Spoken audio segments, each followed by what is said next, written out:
श्रीमद्भागवतान्मुक्तिः सप्ताहं वाचनं कुरु।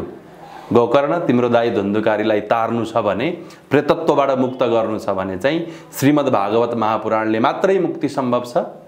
सप्ताहम वाचनम गुरु र त्यो श्रीमद्भागवत महापुराणको सप्ताह विधिले वाचन गरेर सुनाउनु पर्यो। उपर कदम छाया पासमा कामधेनु, प्रणय शीतलिएको हातमा दिव्य वेणु, मधुर युगल राधा कृष्णको मूर्ति खास, विषय विकल मेरो चित्तमा होस् प्रकाश। म पापी हुँ, म पापात्मा हुँ, म पापबाटै जन्मिएको, मेरो स्वभाव चित्तवृत्ति सबै पापी नै छ भनेर आफूलाई पापी पापी भन्नु पर्यो। कुनै एउटा अर्बपति व्यक्ति छ, करोडपति व्यक्ति छ, उसले चाहिँ स्टार होटलमा लगेर करोड खर्च गरेर बिहे गर्यो भनिसकेपछि त ऊ त आर्थिक रूपमा दरो रहेछ नि, उसले त्यतिकै खर्च सप्ताहमा पनि त गर्न सक्छ नि।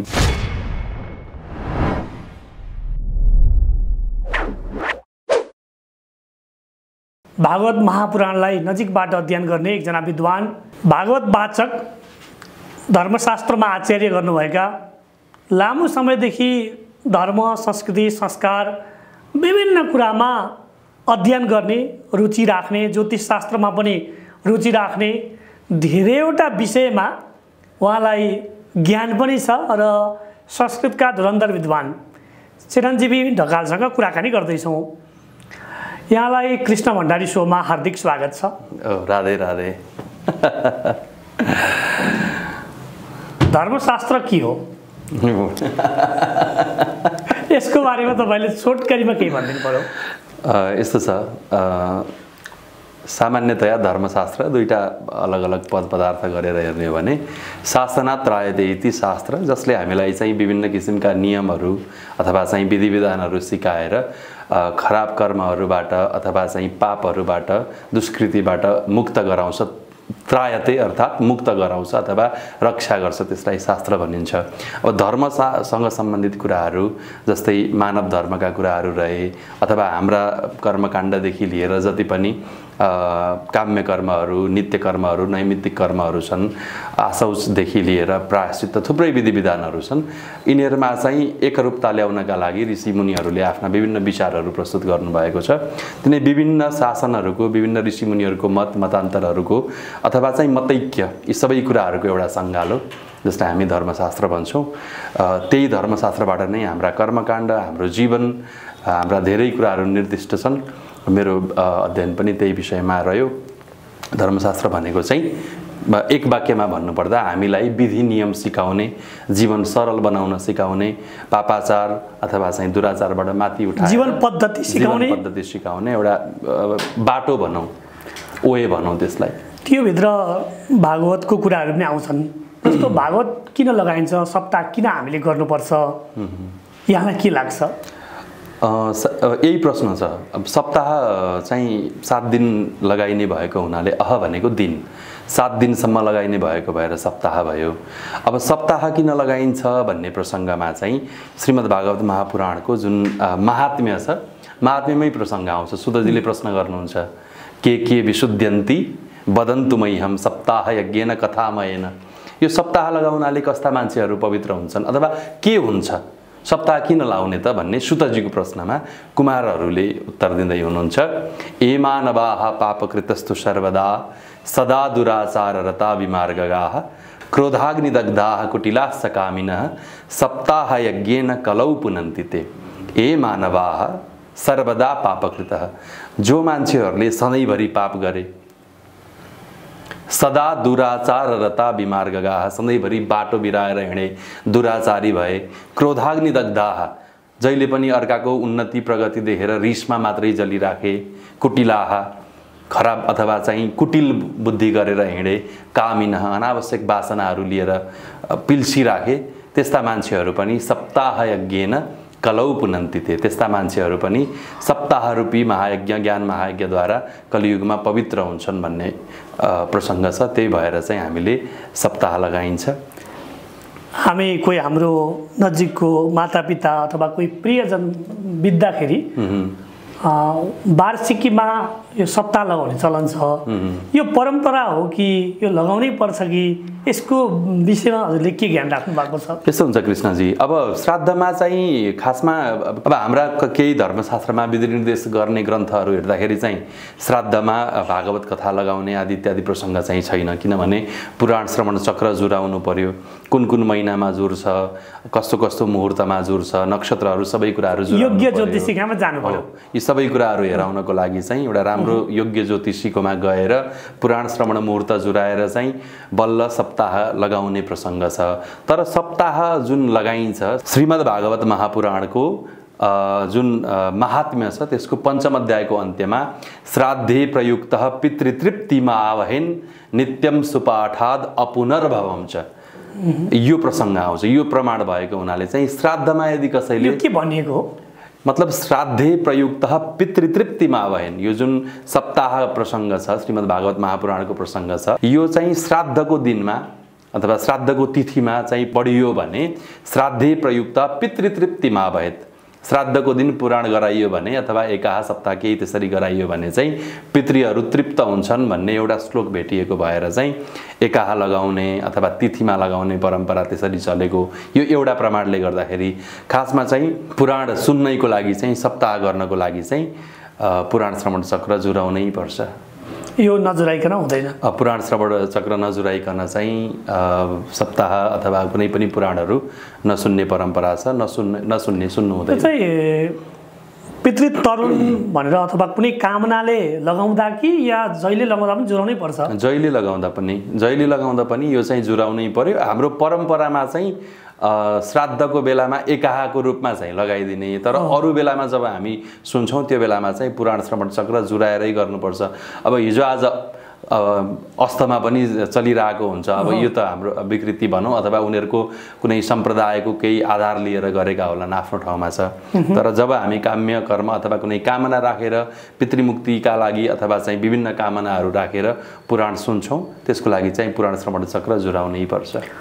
जस्तो यहाँले यो श्रीमद् भागवत महापुराणको प्रसङ्ग यहाँ निकालिरहँदाखेरि सप्ताह लगाएर कोही व्यक्ति तरेको प्रमाण यस्तो केही छ शास्त्रमा? यही प्रश्न गर्नुहुन्छ सुतजीले कुमारजीलाई। यो सप्ताह लगाएर सप्ताह यज्ञ कलौ पुनन्तिते, कलियुगमा सप्ताह लगाएर यस्ता तर्छन् उस्ता तर्छन् भनेर त तपाईँले सुनाउनु भयो। यो कर्मकाण्डी उत्तर जस्तो भयो। गुरु यो गर्दा के हुन्छ भनेपछि पितृ तर्छन्, त्यो सामान्य कर्मकाण्डी उत्तर भयो। खासमा चाहिँ तरेको कोही छ कि छैन? सप्ताह लगाएर अहिलेसम्म तरेको कोही छ? मलाई प्रमाण चाहियो, प्रमाण नभइकन त म पत्याउँदिनँ भनेर सुतजीले प्रश्न गरेपछि कुमारहरूले भन्नुहुन्छ अत्रतै कीर्तयिष्यामः इतिहासम पुरातनम। एउटा ऐतिहासिक प्रसङ्ग हामी तपाईँलाई सुनाउँछौँ, त्यसबाट तपाईँले थाहा पाउनुहुन्छ कि यो श्रीमद् भागवत महापुराण लगाएपछि कस्ता मान्छेहरू तर्छन्। त्यही बेलामा चाहिँ त्यो तुङ्गभद्रा नाम गरेको नदीको किनारमा आत्मदेव ब्राह्मण, उनकी पत्नी धुन्धुली र आत्मदेवको सम्बन्धबाट धुन्धुकारी जन्मियो।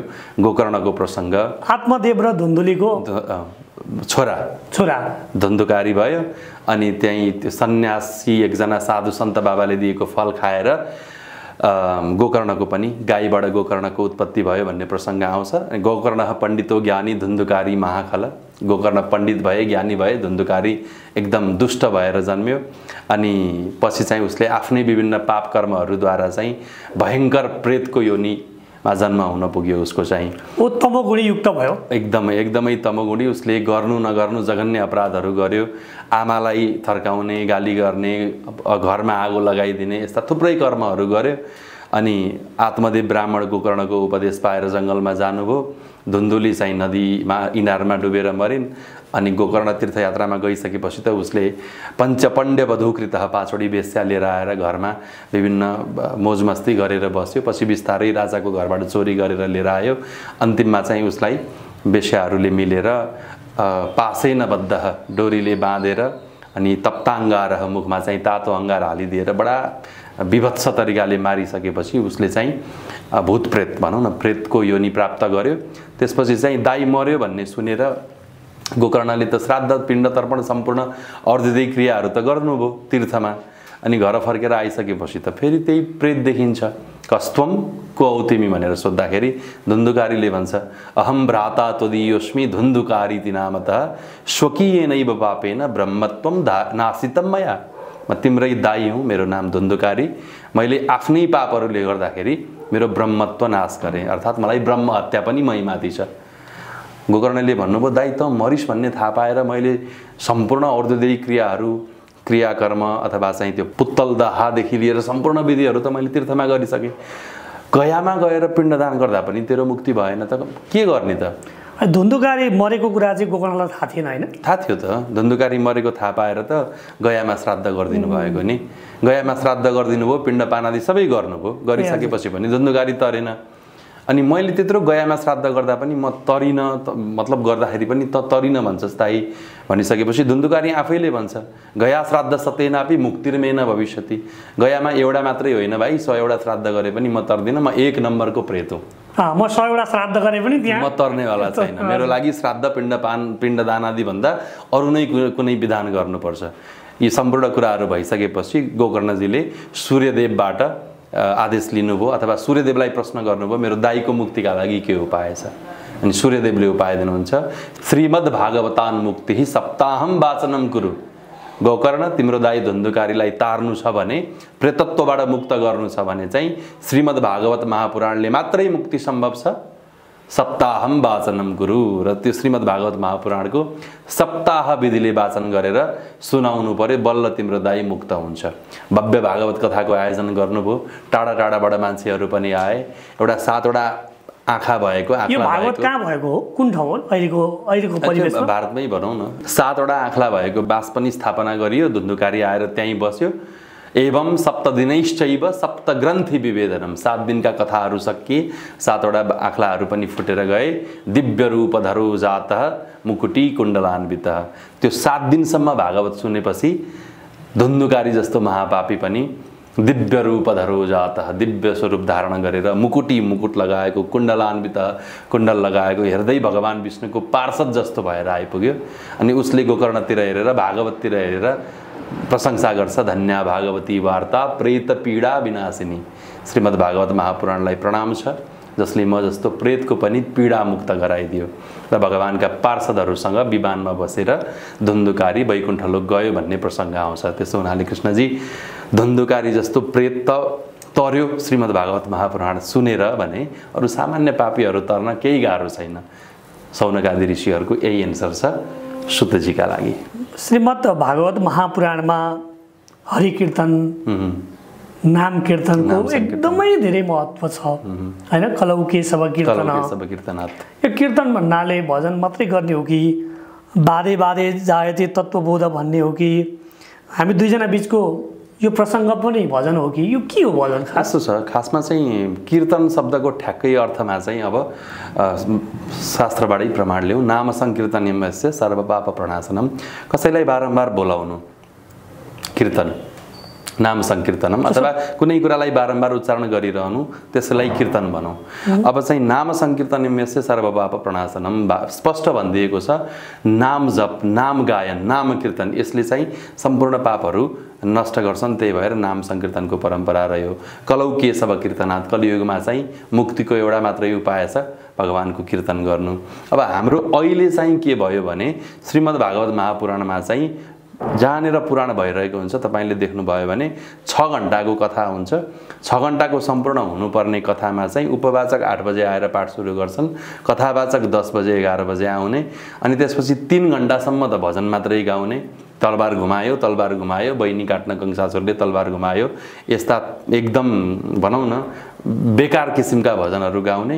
अनि त्यसपछि 1 घण्टा 2 घण्टा फलानुले फलानु चिज दान गर्नुभयो, उहाँको जय होस्, मङ्गल होस्, कल्याण होस्, अनि अन्तिममा 1 घण्टा नेपालीमा कथा भनेर जाने यो परम्परा रहेको छ। खासमा जुन कीर्तनको नाममा, भजनको नाममा तलवार घुमायोमा डान्स भइरहेको छ, यो नृत्य, यो भावमा डुबेर गरिएको नृत्य, यो भजन होइन, यो त केवल डान्स मात्रै हो कृष्णजी।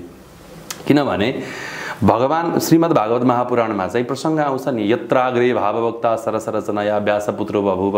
जब भगवानका नाम संकीर्तन हुन थाल्यो, प्रह्लादस्तालधारी, प्रह्लादजीले ताली बजाउनु भयो, तर लगततया चोद्धव काँस्यधारी, उद्धवजीले मजिरा बजाउनु भयो, वीणाधारी सुरर्षि भगवान नारदजीले भगवानको नाम संकीर्तनमा वीणा बजाउन सुरु गर्नुभयो।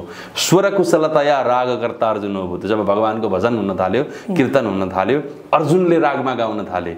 इन्द्रोवादिनी मृदङ्गम भगवानको भजन हुन थालिसकेपछि इन्द्रले मृदङ्ग बजाउन थाले। जय जय सुकरा कीर्तने ते कुमारा, र कुमारहरूले चाहिँ बिचमा जय हो बलिहारी बलिहारी भन्न थाले।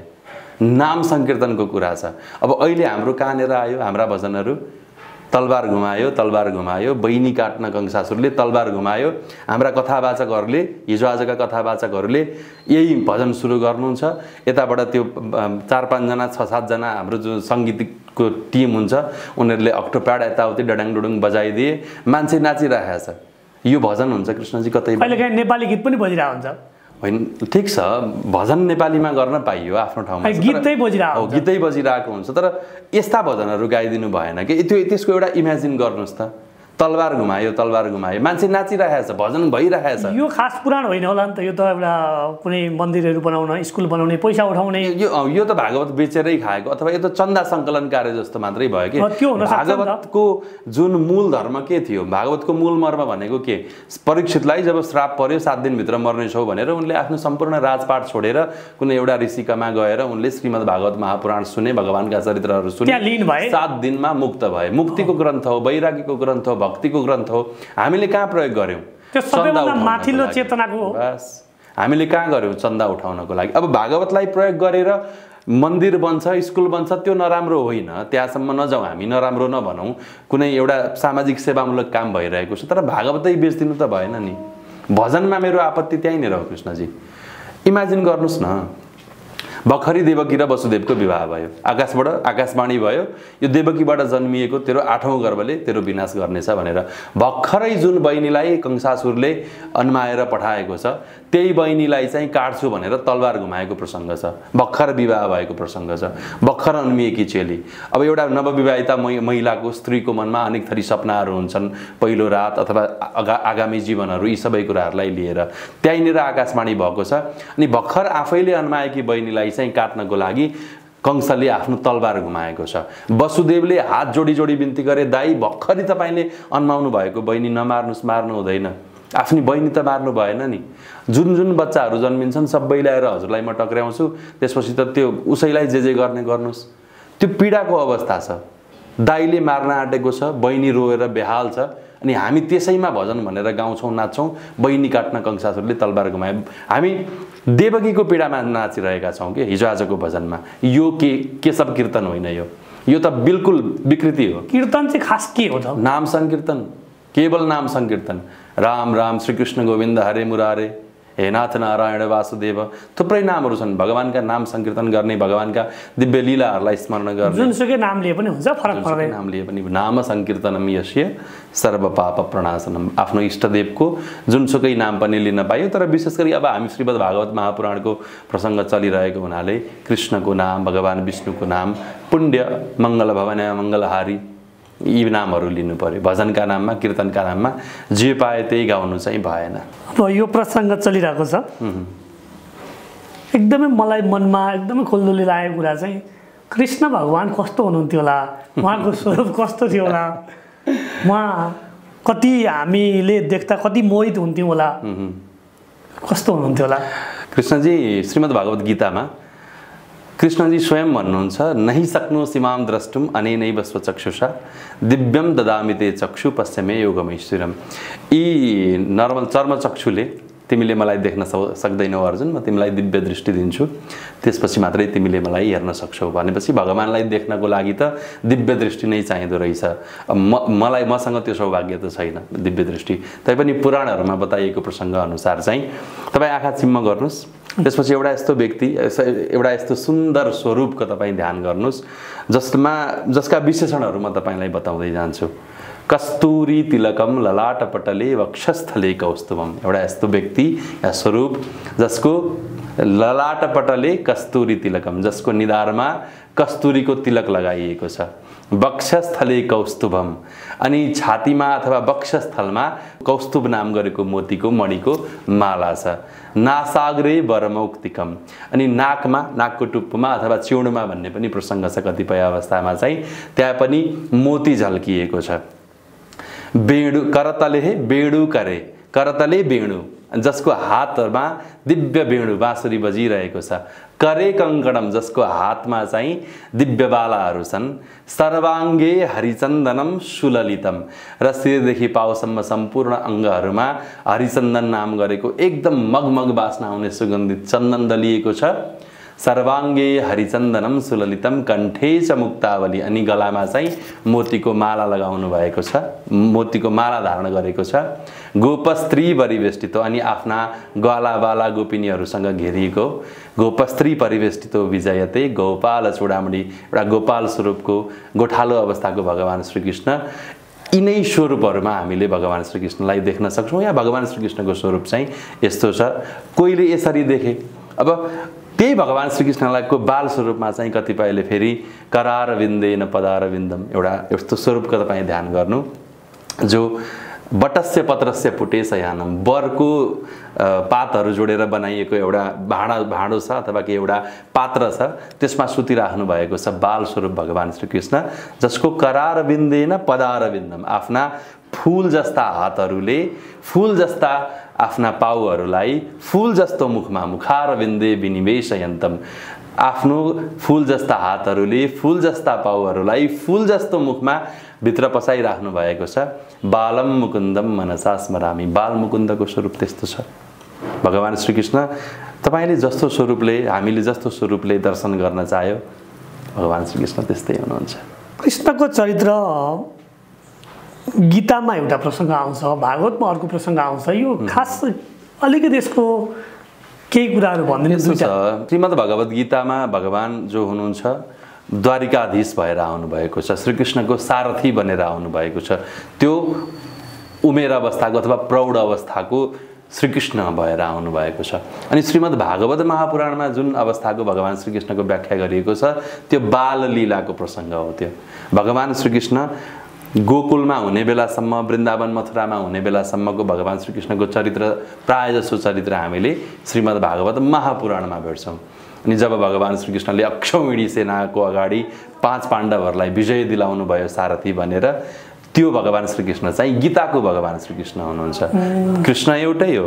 बाल स्वरूपमा श्रीमद् भागवत महापुराणमा भेट्छौँ हामीले, प्रौढ स्वरूपमा महाराज अक्षौहिणी सेनालाई विजय दिलाउने त्यो एउटा योद्धा अथवा एउटा डिप्लोमेट, कूटनीतिक व्यक्तित्व महाराज, त्यो रूपमा चाहिँ हामीले श्रीमद् भगवत गीतामा भेट्छौँ। यही नै फरक हो, बाल स्वरूप र प्रौढ स्वरूप। भगवान श्रीकृष्णको स्वरूपको विषयमा हाम्रो लेखनाथ पौडेलले पनि बहुत मिठो लेख्नु भएको छ, हैन। उपर कदम छाया पासमा कामधेनु, प्रणय शीतलिएको हातमा दिव्य वेणु, मधुर युगल राधा कृष्णको मूर्ति खास, विषय विकल मेरो चित्तमा होस् प्रकाश। राधा कृष्णलाई हाम्रो लेखनाथले फेरि यसरी देख्नुभयो, हैन। छेउमा कामधेनु गाई, अनि कामधेनुको गाईको अगाडि बसेर बाल लीला, खुट्टा टेढो पारेर हातमा वंशी बजाइराख्नु भएको यस्तो अवस्थामा भगवान श्रीकृष्णलाई जसले जस्तो जस्तो स्वरूपमा देख्न चाहे या देखे त्यस्तै स्वरूपमा प्राप्त गरे। त्यही भएर भगवान ठ्याक्कै यस्तो भनेर बताउन चाहिँ गाह्रो छ, किनभने वर्णनातीत हुनुहुन्छ, अक्षरातीत हुनुहुन्छ, शब्दातीत हुनुहुन्छ। अब त्यो शब्दातीत, त्यो वर्णातीतलाई हामीले कसरी वर्णन गर्ने? जसले जस्तो जस्तो स्वरूपमा देखे त्यस्तै त्यस्तै स्वरूपमा चाहिँ व्याख्या गरे। रामको स्वरूपलाई पनि यहाँ के जोड्न मिल्छ? अब भगवान श्रीरामको स्वरूप कस्तो छ? हेर्दा सारै उज्यालो सजल जलद झै, श्यामलो शान्तिकारी, आनन्दी बाललीला ललित रुचि मनोमोहिनी मूर्तिधारी, कौशल्याका गलाको सरस चहकिलो दिव्यमाला समान, सौभाग्य ज्योति जस्तो सब रघुकुलको दिव्य शोभा निधान, मानो घनकी रहेको दशरथ नृपको हर्ष सङ्गीत सार, पृथ्वीको भार हर्ने विषयमय महानाट्यको सूत्रधार, कस्तो कस्तो हसिलो सुरमुनि सबको शान्ति विश्रान्ति धाम, प्यारो माङ्गल्य मूर्ति क्षणभर नभुलौँ चित्तले बालराम। श्री रामचन्द्रको स्वरूप यस्तै छ। मैले यहाँ हजुरलाई एउटा प्रसङ्ग, यो हुन त अब यो प्रसङ्ग मैले खासै काहीँ सुनेको छैन। सत्य, त्रेता, द्वापर, कली 4वटा युगको बारेमा हामीले पढ्यौँ ज्योतिषमा, विभिन्न ग्रन्थमा। रामको शासन, कृष्णको शासन, यो विष्णुको शासन, यो पुरा एउटै युग नै शासन गरेको थियो। यो के हो प्रश्न? युगलाई चाहिँ हामीले अब भगवान जस्तै सत्ययुगमा भगवानका चरित्रहरू भए, भगवान विष्णु हुनुभयो, विष्णु प्रधान हुनुभयो। त्यसपछि त्रेतायुगमा चाहिँ भगवान श्री रामचन्द्रको प्रधानता भयो। त्यसपछि द्वापर युग चाहिँ बहुत लामो चल्यो। द्वापर युगको अन्त्यमा भगवान श्रीकृष्ण प्रकट हुनुभएको छ। सुरुमा होइन, द्वापर युगको अन्त्यमा, अन्तिमतिर आउनुभएको हो कृष्ण चाहिँ द्वापरको अन्त्यमा, द्वापरको अन्त्यमा भगवान श्रीकृष्ण आइपुग्नुभयो। अनि भगवान श्रीकृष्णको आफ्नो सुधाम गमन सँगसँगै त अनि कलियुग प्रारम्भ भएको राजा परीक्षित। मैले अर्को के कुरा सोध्न खोजेँ भने अब हामी भागवतकै कुराकानी गरिरहेका छौँ। गोपिनीहरू कस्तो हुनुहुन्थ्यो, गोपिनीको स्वरूप के थियो, गोपिनी को हुन्, के हुन्? ओके, यस्तो छ। त्रेतायुगमा भगवान श्री रामचन्द्र जब वनवास जानुभयो, वनवास जाँदाखेरि जति पनि वनमा ऋषिहरू, मुनिहरू, महर्षिहरू, अमलात्मा, विमलात्मा, साधु सन्तहरू हुनुहुन्थ्यो, उहाँहरू सबैजना भगवान श्री रामचन्द्रको त्यो दिव्य स्वरूप, दिव्य मोहनी देखेर मूर्छित हुनुभयो, अत्यन्त आकर्षित हुनुभयो। अनि उहाँहरूको मनमा जहिले एउटा के कुरा आइराख्यो भने कस्तो दिव्य स्वरूप, हामी आज आफूले आफूलाई पुरुष भएकोमा धिक्कारिरहेका छौँ। यति राम्रो भगवान यो स्वरूपमा आउनु भएको छ। उहाँ भगवान पनि पुरुषकै स्वरूपमा आउनुभयो। अब हामी पनि पुरुषकै स्वरूपमा, त्यहाँमाथि हामी साधु सन्यासी जङ्गलमा तपस्या गर्ने तपस्वी वेश लिएर बस्यौँ। ब्रह्मचारीहरूका आफ्ना नियम छन्, सन्यासीहरूका आफ्ना नियम छन्। यदि हाम्रो यो शरीर पुरुषको नभएर, साधु सन्तको नभएर एउटा स्त्री शरीर हुन्थ्यो भने भगवान श्रीरामचन्द्रलाई चाहिँ कतिले हामीले आफ्नो प्राणनाथ मानेर अँगालो हाल्थ्यौँ, कतिले छोरा मानेर अँगालो हाल्थ्यौँ, कतिले दाई, कतिले भाइ, विभिन्न स्वरूपमा अनेक तरिकाले अनेक भाव राखेर अँगाल्न पाउँथ्यौँ नि, काखमा राख्न पाउँथ्यौँ नि। यस्तो दिव्य स्वरूपलाई हामीलाई धिक्कार छ। हामी पनि पुरुषै भएर जन्म्यौँ, हामी सन्यासी वेशमा आयौँ, हामी ब्रह्मचारी भएर आयौँ। अब भगवान श्रीरामलाई अँगालो हाल्न जाउँ, हाम्रो ब्रह्मचारी धर्म नष्ट होला अथवा तपस्या हुन्छ नि, तपस्वीहरूको धर्ममा त्यो नहोला। हामीलाई चाहिँ आज पुरुष भएकोमा ग्लानि भइरहेको छ भनेर जब उनीहरूले मनमा नै भित्र उनीहरूलाई त्यो भगवान श्रीरामचन्द्रप्रति मोहित भए, त्यसपछि भगवान त अन्तर्यामी हुनुहुन्थ्यो, उहाँले सबैलाई आशीर्वाद दिनुभयो, तथास्तु। तपाईहरूको यो मलाई अँगालो हाल्ने जुन चाहना छ यो त्रेतायुगमा त सम्भव भएन। म राम बनेर आएँ, मर्यादा पुरुषोत्तम श्रीराम, मेरा थुप्रै मर्यादाहरू छन्, तर द्वापर युगमा म नटखट कृष्ण भएर आउनेछु। त्यति बेला तपाईँहरू गोपिनी बनेर आउनु। गोपिनी ग्वालाबाला बनेर आइसकेपछि त तपाईहरू त मलाई हुर्काउने किसिमका हुनुभयो, मेरा सखीहरू हुनुभयो। त्यसपछि मलाई अँगालो हाल्न मन लाग्छ, अँगालोमा राख्नुहोस्, काखमा लिन मन लाग्छ, काखमा लिनु होला, जुठो खुवाउन मन लाग्छ, जुठो खुवाउनु होला। म तपाईँहरूकै काखमा, तपाईँहरूको बिचमा गलावाला बनेर अथवा चाहिँ गोपाल बनेर आउनेछु, जसरी चाह्यो मलाई तपाईँले प्रेम गर्न सक्नुहुन्छ। यो आशीर्वाद दिनुभयो। त्यसपछि जब रासलीलाको प्रसङ्ग आउँछ श्रीमद् भागवत महापुराणमा, यो चाहिँ गर्ग संहितामा श्रीमद् भगवान श्रीकृष्णले दुईचोटि बाँसुरी बजाउनु भएको प्रसङ्ग आउँछ। एउटा बाँसुरी बजाउनु हो वृन्दावनलाई जगाउनको लागि अथवा त्यहाँ वरिपरिका गोपी ग्वाला बाला सबैलाई जगाउनको लागि, अर्कोचोटि बाँसुरी बजाउनु भयो गोपिनीहरूको मनमा, हृदयमा जो सुसुप्त अवस्थामा रहेको चेतना थियो नि, हामीले त्रेतायुगमा श्रीराम अवतारमा यसरी अँगालो हालौँ अथवा चाहिँ उहाँलाई प्रेम गरौँ भनेर वरदान मागेका थियौँ, उहाँले तथास्तु भन्नुभएको थियो। हामी तिनै ऋषिमुनिहरू हौँ, हामी केवल गोपिनी होइनौँ भन्ने जुन भावना, जुन चेतना जगाउनको लागि दोस्रो मुरली बजाउनु भयो। जब दोस्रो मुरली बजाउनु भयो, गोपिनीहरूले बिर्से कि हामी गोपिनी हौँ। गोपिनीहरू त्रेतायुगको स्वरूपमा पुगे, हामी त ऋषिमुनि थियौँ, उहाँ राम बनेर आउनुभएको थियो, हामीले अँगालो हालौँ, उहाँसँग प्रेम गरौँ भनेर वरदान मागेका थियौँ। आज त्यही प्रेम गर्ने दिन हो। आज उहाँले हामीलाई त्यो हाम्रो त्यो सुसुप्त चेतनालाई जगाइदिनु भयो भनेर अनि रासलीला भएको छ। खासमा गोपिनीहरू केवल त्यहाँ ब्रजका स्त्रीहरू नभएर त्रेतायुगका महान तपस्वीहरू जो भगवान श्रीरामचन्द्रलाई, भगवानलाई प्राप्त गर्न चाहन्थे, भगवानले यति मिठो आशीर्वाद दिनुभयो कि सबैको काखमा गएर बस्दिनु भयो, सबैको जुठो खाइदिनु भयो। भगवान त्यति सहज बनेर आउनुभयो। त्यसो हुनाले गोपिनी भनेका कोही सामान्य त्यो घाँस काट्ने, दुध दुहिने, दुध बेच्ने केवल ती स्त्रीहरू होइनन्, त्रेतायुगका महर्षिहरू गोपिनी बनेर आउनुभएको। कृष्ण र कृष्ण परिवारको कुरा गर्दा एकदमै अब कालिलाग्दो घटना छ। भगवान भएर जन्मिँदा पनि कंसको डर, यता बस्ने कहाँ, हुर्किने कहाँ, कसरी जीवनयापन गर्ने भन्ने त के पनि थाहा थिएन त्यहाँ। त्यो प्रसङ्ग तपाईँलाई कस्तो लाग्छ? यसो हाम्रोमा चाहिँ अब एक त सबैभन्दा पहिला हामीले यसको लागि चाहिँ विष्णु पुराणमा जानुपर्ने हुन्छ। विष्णु पुराणमा चाहिँ भगवान् विष्णुको दर्शन गर्न पञ्चकुमारहरू गएको प्रसङ्ग छ। त्यहाँनिर पञ्चकुमारहरू जाँदाखेरि द्वारपालहरूले उनीहरूलाई भित्र प्रवेश गर्न दिएनन्, जय विजय सुशील र पुण्यशील। त्यसपछि चाहिँ तिमीहरूले हामीलाई भित्र प्रवेश गर्न जान दिएनौ, हामी भगवान्को दर्शन गर्न चाहन्छौँ भन्ने प्रसङ्गमा झगडा भयो। त्यसपछि चाहिँ त्यहीँनिर पञ्चकुमारहरूले ऋषिकुमारहरूले श्राप दिनुभएको छ, तिमीहरूले चाहिँ 3 जन्मसम्म असुर भएर जन्मिनु परोस् भनिसकेपछि पहिलो जन्ममा भगवान् विष्णुका पार्षदहरू हिरण्याक्ष र हिरण्यकश्यप भएर जन्मे, दोस्रो जन्ममा रावण र कुम्भकर्ण भएर जन्मे, तेस्रो जन्ममा कंस र शिशुपाल भएर जन्मे।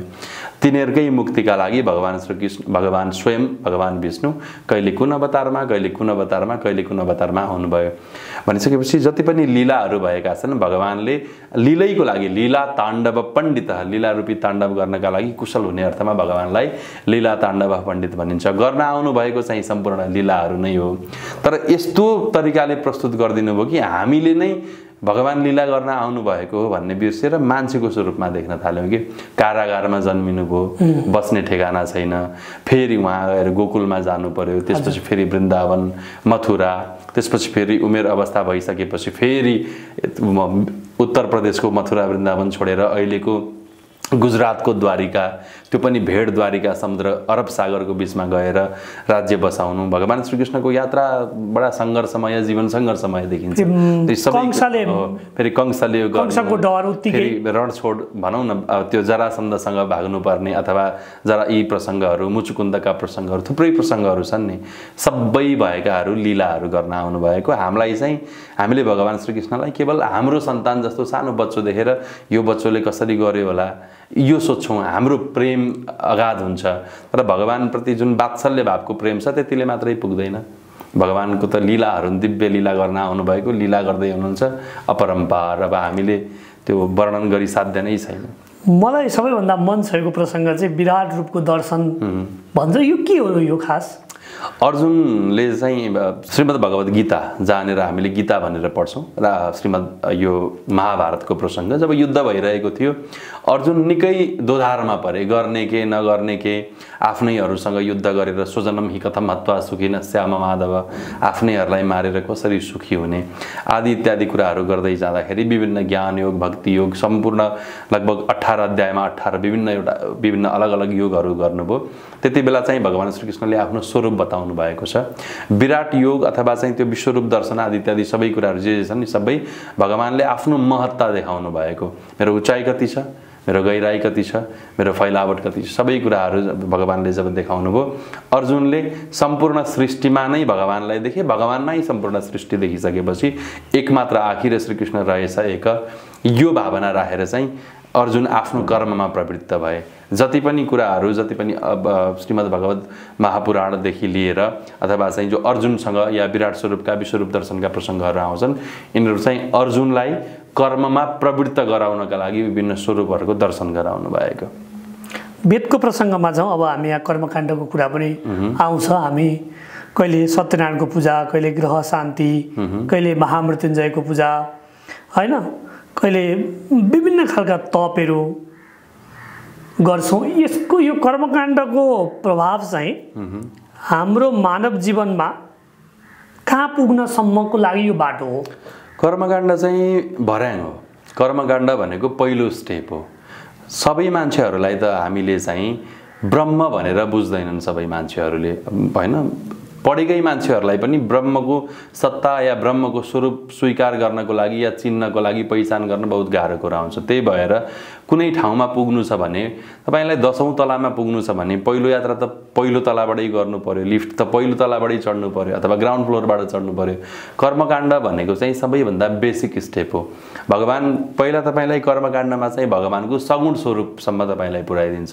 भगवान् कृष्ण हुनुहुन्छ, हातमा मुरली लिएको हुनुहुन्छ, टेडी टाङ हुनुहुन्छ, गोपाल स्वरूपमा हुनुहुन्छ, अथवा रामको पूजा गर्दै हुनुहुन्छ, धनुष बाण लिएको, हनुमानजी हुनुहुन्छ, पाडो चालिरहेको, शिवजी हुनुहुन्छ, त्रिशूल धारण गरेको, श्मशानमा बस्ने, ताण्डववाला, यो सबै कुराहरू चाहिँ भगवानको बाह्य स्थूल स्वरूप भनौँ अथवा सगुण भक्तिधारा भनौँ यसलाई चाहिँ।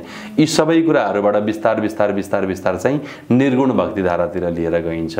सगुणबाट भगवानलाई निर्गुण बनाउँदै लगेर त्यता उपासना गरिन्छ। सो कर्मकाण्ड भनेको चाहिँ खुड्किला हो, कर्मकाण्ड भनेको भर्याङ। कर्मकाण्डमा रहने बेलासम्म चाहिँ हामीले दासत्व स्वीकार गर्नु पर्यो, भक्तिभाव स्वीकार गर्नु पर्यो। पापोहम पापकर्माहम पापात्मा पाप संभव पाहिमाम पुण्डरीकाक्ष सर्व पाप हरो भव, सर्व पाप हरो हर। म पापी हुँ, म पापात्मा हुँ, म पापबाटै जन्मिएको, मेरो स्वभाव चित्तवृत्ति सबै पापी नै छ भनेर आफूलाई पापी पापी भन्नु पर्यो। मत्स महापातकी नास्ति पापग्नि तत्समानै, म जस्तो पापी कोही पनि छैन, पापहर्ता हजुर जस्तो कोही पनि छैन भनेर सम्पूर्ण रूपले शरणागति या दासत्व स्वीकार गर्नु पर्यो। यो कर्मकाण्ड हो। जब कर्मकाण्डका यिनै भर्याङहरू चढेर माथि माथि माथि माथि चढिन्छ अनि त्यसपछि आफू ज्ञानकाण्डतिर, जब हामी दर्शनतिर पुग्छौँ कर्मकाण्डको माथि, त्यसपछि त्यहाँनिर तपाईँ हामी पापी रहँदैनौँ। सदानन्द रूप शिवोहम शिवोहम, तपाईँले आफूले आफूलाई पापी देख्नुहुन्न। त्यसपछि दर्शनले तपाईँलाई न पुण्यम न पापम, बस न सुखम न दुःखम, पुण्य छैन, पाप छैन, सुख छैन, दुःख छैन, सबैको चिदानन्द रूप, एकदम सच्चिदानन्द घन स्वरूप शिवोहम शिवोहम। कर्मकाण्ड सिँढी हो जसमा चाहिँ दासत्व या भक्तिभाव स्वीकार गरेर माथि जानु पर्यो। तपाईँले कर्मकाण्डमा आफूलाई पापी भनेर स्वीकार गर्नु पर्यो। तब दर्शनतिर पुग्नुहुन्छ, त्यसपछि तपाईँ पापी हामी रहँदैनौँ। हामी अहम ब्रह्मास्मि तत्त्वमसि शिवोहम शिवोहम, हामी त्यहाँसम्म पुग्छौँ। जीवबाट शिवसम्म पुग्ने, जीवहरूका लागि कर्मकाण्ड। जब शिव तत्त्वतिर जान थालिन्छ त्यसपछि हामी दर्शन भन्छौँ, वेदान्त भन्छौँ। त्यो भनेको एउटा श्रेणी मात्रै हो।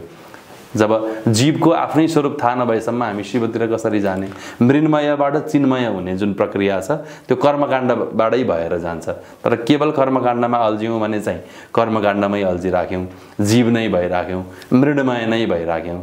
जब कर्मकाण्डबाट माथि उठेर हामी ज्ञान भक्ति अथवा चाहिँ दर्शनतिर लाग्छौँ, स्वरूप चिन्तनतिर लाग्छौँ, अनि त्यसपछि मात्रै हामी बल्ल जीवबाट शिवतिर हामी ट्रान्सफर हुन्छौँ अथवा मृण्मयबाट हामी चिन्मयतिर जान्छौँ।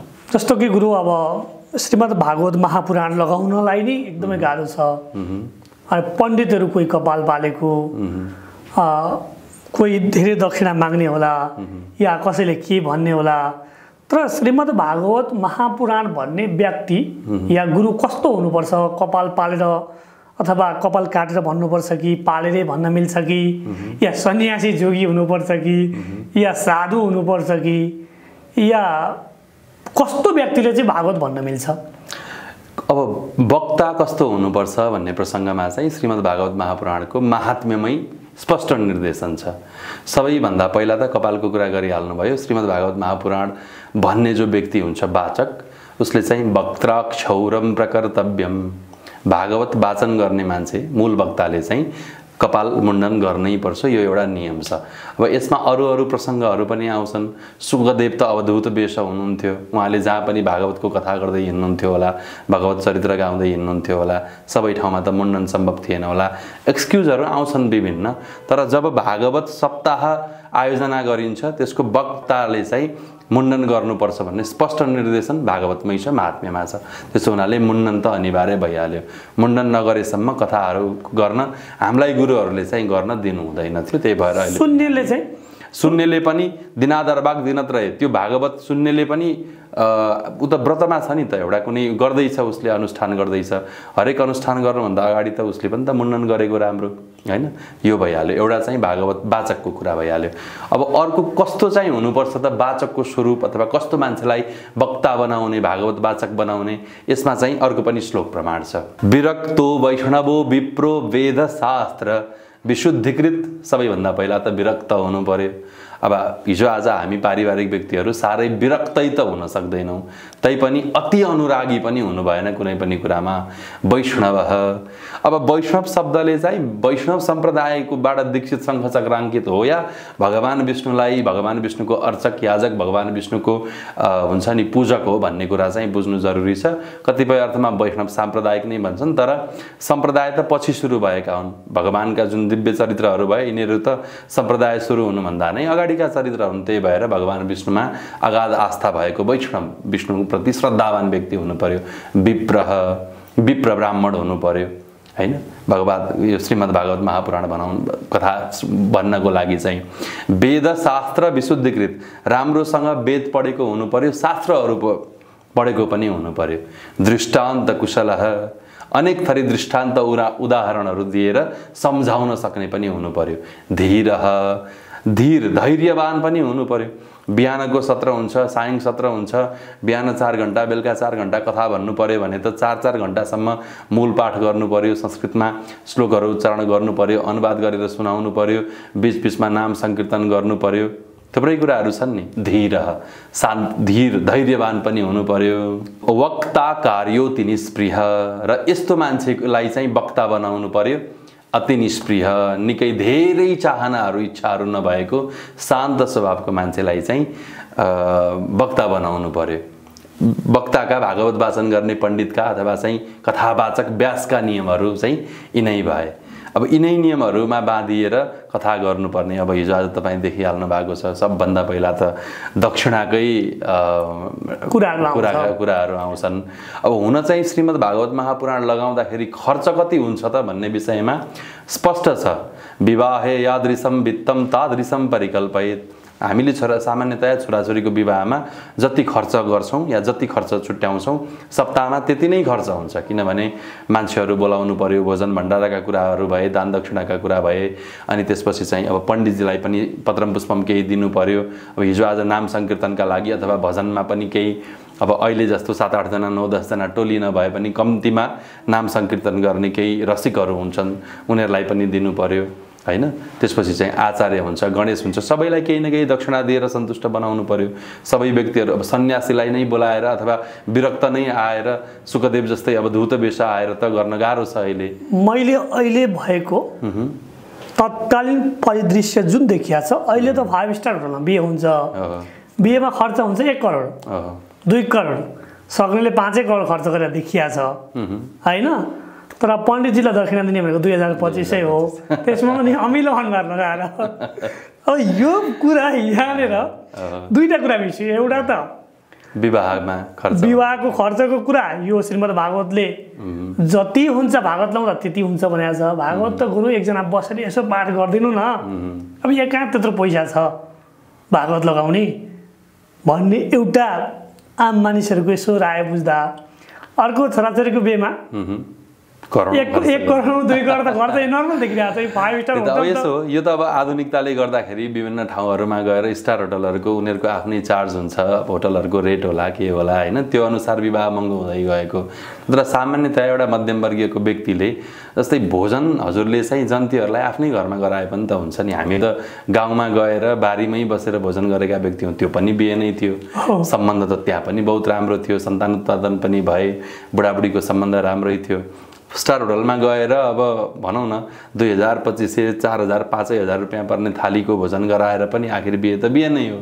त्यही भएर चाहिँ सामान्यतया बिहेको खर्च मान्छेको अब के हुन्छ भने अर्को स्ट्यान्डर्डको कुरा पनि हो कि, जस्तै कुनै एउटा अर्बपति व्यक्ति छ, करोडपति व्यक्ति छ, उसले चाहिँ स्टार होटलमा लगेर करोड खर्च गरेर बिहे गर्यो भनिसकेपछि त ऊ त आर्थिक रूपमा दरो रहेछ नि। उसले त्यत्तिकै खर्च सप्ताहमा पनि त गर्न सक्छ नि। पैसावाला छ र न बिहेमा खर्च गर्यो भनेपछि सामान्यतया खर्चको कुरा गर्दाखेरि भोजनका कुराहरू रहे, विवाहमा जन्तीहरू भए, सप्ताहमा चाहिँ कथा श्रवण गर्न आउने श्रोताहरू भए, उनीहरूलाई श्रद्धालुहरू भए, यिनीहरूलाई भोजन गराउनु पर्यो। पण्डितजीहरूको खानपान शयन आसन यी सबै कुराहरूले गर्दाखेरि चाहिँ विवाहमा जति खर्च हुन्छ अलमोस्ट त्यति नै खर्च हुन्छ भन्ने प्रसङ्ग आयो। यो खास पुराणको अर्थ चाहिँ खास यसको चुरो कुरा चाहिँ के हो? ठ्याक्कै पुराणकै अर्थ चाहिँ पुरा अपि नवम नवम प्रतिभाति पुराण। पुरानो हो तर जतिचोटि पढ्यो जतिचोटि सुन्यो नयाँ नयाँ अर्थ खुल्दै जान्छ, नयाँ नयाँ प्रसङ्गहरू आउँदै जान्छन्, नयाँ नयाँ अर्थ स्फुरण भएर नयाँ नयाँ आनन्द आउँदै जान्छ। पुराणको चाहिँ ठ्याक्कै त्यस्तो अर्थ। यो ग्रह अस्त उदय अनि मलमास क्षयमास यी आदि प्रसङ्गमा वाद विवादहरू भइरहन्छन्। कहिले कहिले शतचण्डी लक्ष्यचण्डी यी महायज्ञहरू लगाए कसले के गर्यो भन्ने प्रसङ्गहरू समाजमा आइरहन्छन्। कहिले इन्डियाबाट ठुल्ठुला धर्मगुरु आएर यहाँ अस्तका बेला पनि ठुल्ठुलो लगाएर समाजलाई राष्ट्रलाई हानि भयो यी यावत प्रसङ्गहरू त ज्योतिषी सङ्गठनमा श्रीमद् भागवत महापुराणका यी गुरुहरूको सङ्गठनमा कर्मकाण्डको सङ्गठन यी विभिन्न किसिमका सङ्गठनमा यस्ता किसिमका कुरा प्रसङ्गहरू आइरहन्छन्। यो खास कुरा चाहिँ के साम्प्रदायिकता हो कि आफ्नो धर्मलाई आफ्नो कुरालाई मान्न खोज्या हो कि कसैले वैष्णवले वैष्णवको कुरा हो कि भगवान् शिव मान्नेले शैवको कुरा गरे हो कि के हो यो खास कुरा? एउटा त साम्प्रदायिकता नै हो, अर्को कुरा चाहिँ आफ्नो यथा अनुकूल आफ्नो स्वानुकूल व्याख्या पनि हो। जस्तै अब हामीले अहिले जस्तो अस्त चलिरहेको छ, अस्तमा काम्य कर्महरू राखेर अथवा कुनै कामना इच्छा राखेर पुराण नसुन्नु भन्ने हाम्रो एउटा मान्यता छ। हामी पुराण सुन्दैनौँ यो बेला, जसले नित्य पाठ गरिरहेको छ पाठ भयो, तर सप्ताह अथवा चाहिँ महायज्ञ आयोजना नगर्नु, अस्तमा गर्नु हुँदैन भन्ने मान्यता छ। यो चाहिँ हाम्रो मान्यता भयो अब धेरै अधिकांशको। अब यसमा चाहिँ श्रीमद् भागवत महापुराणकै एक दुईवटा श्लोक लिएर अपव्याख्या गरेर पनि मान्छेले गरिरहेका छन्।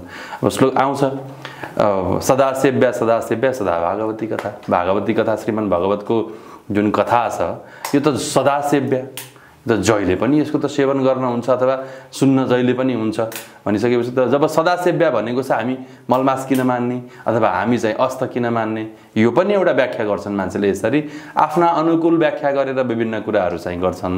तर जो समग्रतामा अथवा लोकले मानेको छ, गुरु अथवा यो धर्मशास्त्रका विशेष विज्ञहरूको विधि निर्देश अनुसार नै जानुपर्ने हुन्छ। यो आफ्नो साम्प्रदायिकता आफ्नो अनुकूल व्याख्या त चलिरहेको छ, हरेक युगमा भइरहेको हो, तर यसमा चाहिँ एकरूपता आउनु पर्यो भन्ने चाहिँ मलाई लाग्छ, अपव्याख्या हुनु भएन। हामीले एउटा सामान्य ग्रह शान्ति गर्दा, गणेशको पूजन गर्दा, सत्यनारायणको पूजा गर्दा अनि श्रीमद् भागवत महापुराण लगाउँदा 7 दिनसम्मको दक्षिणा, 1 दिनको दक्षिणा, एकाको दक्षिणा, यो दक्षिणाको प्रसङ्गहरू पनि एकदमै व्यापक आउँछ। होटलमा रेस्टुरेन्टमा खर्च गर्नलाई गाह्रो नहुने, तर गुरुलाई दक्षिणा दिनु पर्दाखेरि यजमानलाई पनि समस्या भएको हो कि गुरुहरूलाई पनि त्यो समस्या हो, के हो यो खास? यो तपाईँलाई मैले यस्तो छ, खासमा चाहिँ अब दक्षिणा बिना यज्ञ पूर्ण हुँदैन। यज्ञ की पत्नीको नाम दक्षिणा हो, जबसम्म दक्षिणा दिँदैन तबसम्म यज्ञ पूर्ण हुँदैन। दक्षिणा कति दिने भन्ने प्रसङ्ग हो, यथाशक्ति भन्छ, आफूले जस्तो सकिन्छ त्यस्तै दिने।